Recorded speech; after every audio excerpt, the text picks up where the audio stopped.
Thanks so much for coming all the way down here. I really appreciate it. Oh, no problem. Yeah, I've actually lined up a session this afternoon with one of my clients in Princeton. Oh, I love that town. Yeah, I'm always trying to drag my kids over there for a football game, but they'd rather sit here and play video games. Well, I'll tell you, on their deathbed, they will wind up regretting these wasted years. You have a flair for the dramatic. Yes, I'm surrounded by drama. I can't help it. I can't imagine the horrible stories you must hear. Well, you know, everybody's grieving process is different, and that's what I find so fascinating about my job. Well, I'm certainly intrigued. I'm just not quite sure I understand how the process works. Right, and that's why I brought some video clips today of Tara. She's a former client of mine. She actually gave me special permission to play one of her sessions, in private consultations like this. Well, if she's comfortable with it, I guess I'll watch. And not to worry, she doesn't break down crying or anything. This is just to give you a little flavor of what divorce video is. Okay. I will not be manipulated. In the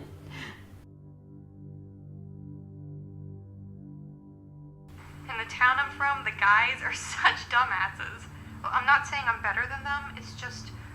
I worked really hard to get into a good college. And when I arrived, I was brimming with anticipation. I couldn't wait to finally meet some cool guys who were bright and motivated. Do you have a chalkboard so I can make the sound of screeching brakes?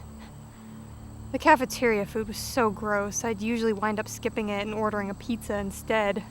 Suffice it to say, I put on the freshman 15 pretty quickly.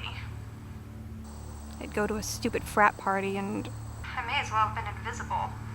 The only attention I did get was from the shut-ins in my dorm. And those guys had some critical hygiene issues. I tried not to wallow in self-pity, but I felt like an outcast. Normal guys didn't even want to talk to me. They just turned their noses up like I was a pariah. She's divorced?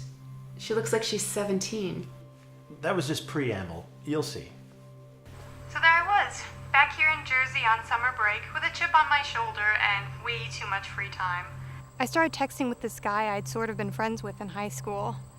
I dredged up an ancient rumor from the grapevine and he confirmed it. He was planning on asking me to the prom, but he chickened out at the last second. We had a good laugh over that one. We started hanging out, and pretty soon we were kissing and stuff. I was basically throwing myself at him. Daddy Dustin couldn't believe his luck. After all our dates, he was probably high-fiving his buddies while sharing the carnal details. Shame on you, Dustin. I think I would have been fine with him out of the picture. It might have been better that way. But my parents are so traditional. They guilted us into a shotgun wedding. It was so embarrassing, like, Tara got herself knocked up at 19, woohoo! And poor Dustin, he was like a deer in the headlights. He would Google everything about childcare, but my mother and I were already 12 steps ahead of him.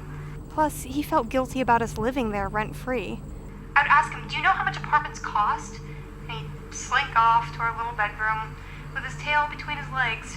The first few times that happened, it was kind of cute. But 3 years later, not so much. Oh my God. What a disaster.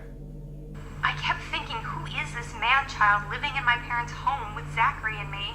This ludicrous arrangement could be a sitcom, but there's one glaring problem. It's not funny.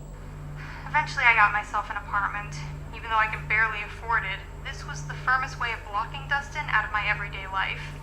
He stops by like once a month, but already, Zach hardly thinks of him as being a father. He's more like a wacky uncle. She's such a sweetheart. I just want to hug her. Yes, she is a wonderful person. How's the baby doing? Zach, yeah, he's in preschool now. Yeah, Tara says he's doing great. Oh, I'm so glad to hear that.